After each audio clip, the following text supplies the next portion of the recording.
Bolivia amaneció en la incertidumbre y con un vacío de poder tras la renuncia de Evo Morales a la presidencia. En diferentes ciudades bolivianas hubo celebraciones, pero también desmanes y saqueos a manera de protesta, por lo que algunos sectores califican como un golpe de Estado. Analizamos la situación en esta edición. El PSOE fue vencedor de las elecciones en España. Aunque no logró mayorías y deberá negociar una coalición, Pedro Sánchez seguirá liderando el país. El partido Vox de ultraderecha pasó a ser la tercera fuerza en el Congreso. Y Ciudadanos fue el gran perdedor de la jornada. Tenemos reporte desde Madrid.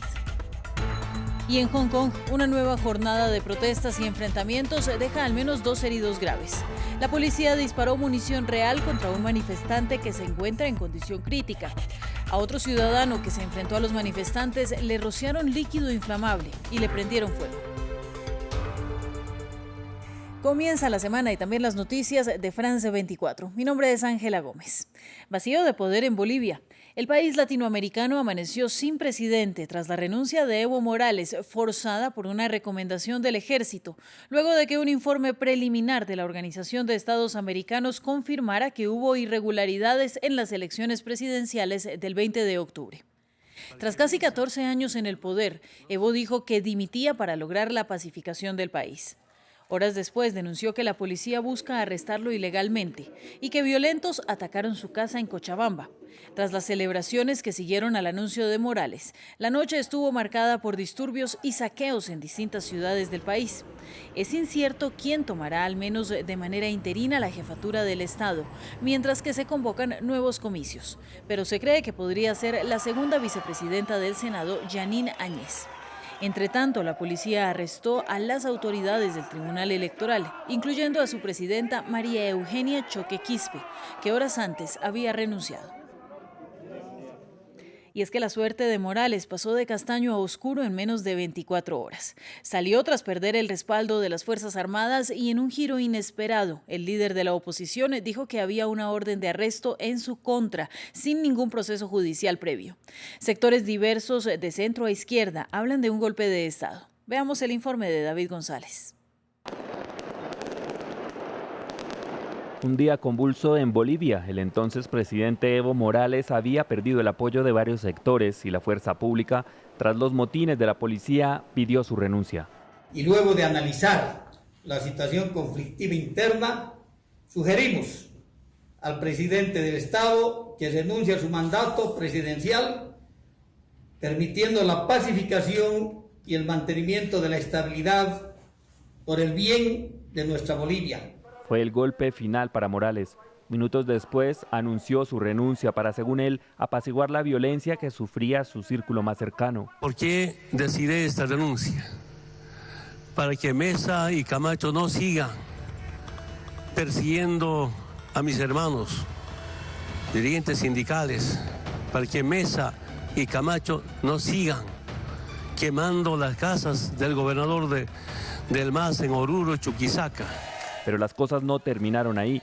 El llamado de Morales a unas nuevas elecciones no fue oído y empezaron las capturas sin proceso judicial previo y sin saber quién daba las órdenes. Uno de los líderes de la oposición confirmó que Morales era buscado para su detención. Confirmado. Orden de aprehensión para Evo Morales. La policía y los militares están buscándolo en Chapare, lugar donde se escondió. Los militares le quitaron el avión presidencial y está escondido en el Chapare. Distintos sectores, desde el exsecretario de la OEA, el chileno José Miguel Insulza, hasta el recién liberado líder brasileño Lula da Silva, dijeron que en Bolivia se configuró un golpe de Estado y la suerte de Evo Morales, como la de Bolivia, es incierta. La ampliación la tiene nuestra corresponsal en La Paz, Mary Vaca. Buenos días para usted, Mary. Y anoche, después del anuncio de la renuncia de Evo, hubo disturbios y violencia en las calles de La Paz. Así es, buenos días. Evidentemente, Bolivia lleva 14 horas sin un gobierno establecido y en esas horas se han vivido momentos de mucha tensión y de zozobra, particularmente en la ciudad de La Paz, donde se han producido disturbios y la actuación de grupos vandálicos que han atacado comercios, casas privadas, pero también algunos objetivos políticos concretos. Por ejemplo, han sido quemados 15 buses del bus Puma Catari, que es del servicio público y que depende de la municipalidad municipalidad que está a cargo de un partido opositor. También ha sido quemada la casa del rector de la UMSA, de la Universidad Mayor de San Andrés, Waldo Albarracín, quien ha sido uno de los líderes de la protesta opositora. Por otro lado, también ha sido quemada la casa de una periodista, la periodista Casimira Lema, que trabaja en el canal universitario. Ese canal ha sido uno de los que ha revelado el supuesto fraude electoral que se ha cometido en las últimas elecciones. Además, debo informarles que en las últimas horas, en la madrugada, ha llegado ya la caravana de buses que trae desde diferentes ciudades del país a mineros y a jóvenes que vienen a reforzar la protesta opositora a la paz. Esa caravana había sido emboscada en el camino por grupos afines al partido del presidente Evo Morales, pero finalmente, con la ayuda de la policía, que luego se amotinó, logró llegar a la ciudad de La Paz. Lo que queda en el ámbito político es la convocatoria a la Asamblea Legislativa para que se le busque un cauce constitucional a la constitución de un gobierno de transición. Mary, ¿qué se sabe de las condiciones de arresto de la presidenta del Tribunal Electoral y de la denuncia de Evo de que quieren arrestarlo ilegalmente? Tanto la presidenta del Tribunal Supremo Electoral como el vicepresidente del Tribunal Supremo Electoral han sido detenidos y están a merced de la policía. Por otro lado, se sabe también que el resto de los miembros del Tribunal Supremo Electoral están siendo buscados para su detención. Ellos han sido presentados en público por la policía como los presuntos responsables del fraude cometido en las elecciones. Respecto al presidente Evo Morales, debo comentarles que la policía ha desmentido que esta orden haya sido emitida, pese a que un oficial ha dicho que lo estaba buscando en el Chapare para detenerlo. Mary, gracias a usted por su informe y volveremos más adelante con actualización. Pasamos mientras tanto a España. Pedro Sánchez enfrentará una difícil negociación con los partidos para reformar el gobierno. El PSOE tuvo la mayoría de los votos, pero no le alcanzó para gobernar en solitario. El Partido Socialista de los Trabajadores de Sánchez ganó 120 de los 350 escaños parlamentarios, 3 menos que en abril. El conservador Partido Popular se recuperó de los comicios anteriores y se quedó con 88 escaños, obteniendo 22. Pero Ciudadanos, de centroderecha, cayó de 57 escaños a solo 10 y fue reemplazado como el tercer grupo parlamentario más grande del país por la extrema derecha Vox, que aseguró 52 escaños. Los posibles pactos entre las distintas fuerzas parecen igual de difíciles que en la anterior legislatura. Pedro Sánchez, presidente en funciones, deberá convencer a muchas formaciones políticas si quiere alcanzar el gobierno sin aliarse con la derecha. Mar Romero nos amplía la información en este informe. Lejos de la mayoría absoluta. Así siguen todos los bloques políticos en España. A pesar de la nueva victoria de Pedro Sánchez en las urnas, el Partido Socialista no podrá gobernar en solitario. Exactamente igual que hace unos meses. Me gustaría hacer una llamada a todos los partidos políticos, porque tienen que actuar con generosidad y con responsabilidad para desbloquear la situación política en España. Si Sánchez mira a su izquierda, el partido Unidas Podemos ya se ofreció para pactar un gobierno de coalición. Volvemos a tender la mano al Partido Socialista y a Pedro Sánchez. Estamos dispuestos a negociar desde mañana mismo un gobierno de coalición. Pero incluso si lograran ponerse de acuerdo, el bloque de izquierdas no alcanzaría la mayoría absoluta. En total suman 158 diputados, 18 menos de los necesarios. El bloque de derechas tampoco suma. Los 3 partidos principales acumulan 150 escaños. Les faltarían 26 para gobernar. A pesar del auge de Vox y la caída de Ciudadanos, los posibles pactos casi no han cambiado. Las izquierdas perdieron apoyos y las derechas aumentaron en votos, pero no suficiente como para desbloquear el Congreso español. Si Sánchez no logra impulsar una mayoría suficiente, como ya sucedió en la anterior legislatura fallida, España parece condenada a la inestabilidad. Y vamos hasta Madrid, donde se encuentra nuestra corresponsal Constance Meyer. Constance, ¿cómo amanece España tras estos comicios que fueron los cuartos en 4 años? ¿Se augura alguna posibilidad para que el país pueda superar este bloqueo político?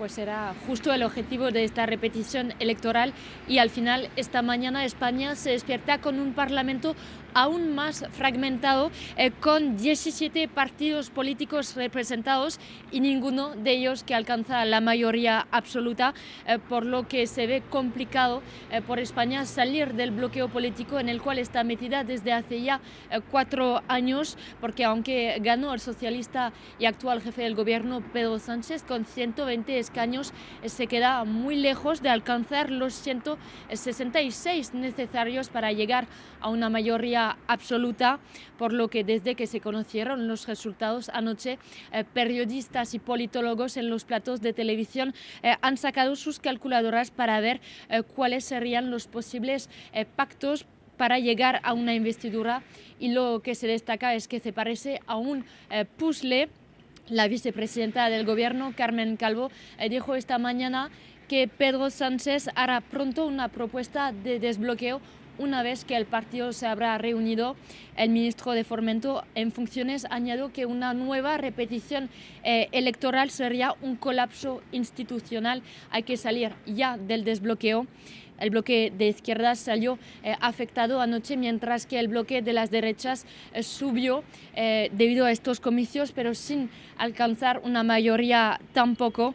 El Partido Popular recuperó terreno, logró 21 escaños adicionales, pero es sobre todo la extrema derecha de Vox que se disparó y que consiguió más de escaños que en abril pasado, cuando entró por primera vez en el Congreso de los Diputados con tan solo 24 escaños, pues anoche lograron 52 escaños y sobre todo convertirse en la tercera fuerza política de España. Y Constanza, la prensa española reportó la renuncia de Albert Rivera de Ciudadanos. ¿Qué se sabe de eso? ¿Ya hay confirmación?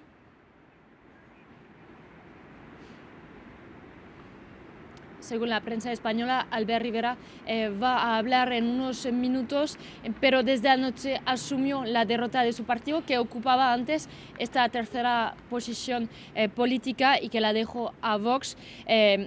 Perdió más de 2 millones de votos y pasó de 47 diputados a tan solo 10 anoche. Durante varios meses, Albert Rivera fue el fiel defensor de un bloqueo contra Sánchez antes de ofrecerle de último momento un posible acuerdo que al final fracasó, y es por eso que el partido de centro-derecha sufrió varias fugas en todas direcciones. Según datos internos de partidos, Ciudadanos ofreció 17 escaños al PP, 5 al PSOE, pero la mayor fuga de votos es para Vox. Según estos datos de los partidos, Ciudadanos permitió a Vox lograr entre 8 y 16 escaños. Anoche, tras conocerse los resultados, Albert Rivera dijo que los líderes tenían que asumir en primera persona los éxitos, pero también los fracasos, y parece que es lo que ha hecho esta mañana. Según la prensa española, presentó esta misma mañana su dimisión en un comité ejecutivo tras esta derrota. Muchas gracias a usted, y finalizamos con una nueva jornada de protestas y choques con las autoridades que dejó al menos 2 heridos graves en Hong Kong. Un oficial de la policía disparó una bala real contra un manifestante que tuvo que ser trasladado a un hospital y se encuentra en condición crítica. Se trata de la tercera persona que recibe un disparo por parte de las autoridades desde el inicio de la ola de protestas de hace más de 5 meses. Por otra parte, a un ciudadano pro-Beijing que se enfrentó a los manifestantes le rociaron líquido inflamable y le prendieron fuego. La jefa de gobierno, Carrie Lam, condenó los actos violentos y dijo que los manifestantes están destruyendo la sociedad de Hong Kong. Debido a las amenazas en las 2 direcciones, sabía que si le arrebataban su arma, su seguridad y la de los transeúntes cerca de él se verían amenazadas, por lo que decidió abrir fuego. Él disparó y golpeó el abdomen derecho del hombre.